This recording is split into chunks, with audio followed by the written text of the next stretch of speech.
London, Prince Philip, the irascible and tough-minded husband of Queen Elizabeth II, who spent more than 7 decades supporting his wife in a role that both defined and constricted his life, has died, Buckingham Palace said Friday.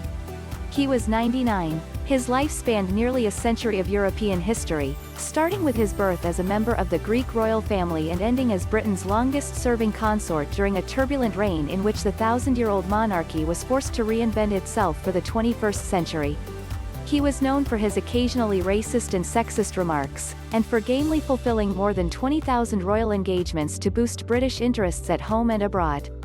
He headed hundreds of charities, founded programs that helped British schoolchildren participate in challenging outdoor adventures, and played a prominent part in raising his 4 children, including his eldest son, Prince Charles, the heir to the throne. Philip spent a month in hospital earlier this year before being released on March 16 to return to Windsor Castle. It is with deep sorrow that Her Majesty the Queen has announced the death of her beloved husband, His Royal Highness the Prince Philip, Duke of Edinburgh, the palace said. His Royal Highness passed away peacefully this morning at Windsor Castle. More. Britain mourns Prince Philip's death. Leaders honor service to Queen ElizabethPhilip, who was given the title Duke of Edinburgh on his wedding day, saw his sole role as providing support for his wife, who began her reign as Britain retreated from empire and steered the monarchy through decades of declining social deference and UK power into a modern world where people demand intimacy from their icons. In the 1970s, Michael Parker, an Old Navy friend and former private secretary of the prince, said of him, "He told me the first day he offered me my job, that his job, first, second and last, was never to let her down." The Queen, a very private person not given to extravagant displays of affection, once called him her rock in public.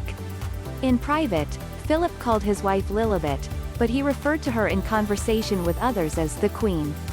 Over the decades, Philip's image changed from that of handsome, dashing athlete to arrogant and insensitive curmudgeon. In his later years, the image finally settled into that of droll and philosophical observer of the times, an elderly, craggy-faced man who maintained his military bearing despite ailments. The popular Netflix series The Crown gave Philip a central role, with a slightly racy, swashbuckling image. He never commented on it in public, but the portrayal struck a chord with many Britons, including younger viewers who had only known him as an elderly man. Philip's position was a challenging one. There is no official role for the husband of a sovereign queen, and his life was marked by extraordinary contradictions between his public and private duties.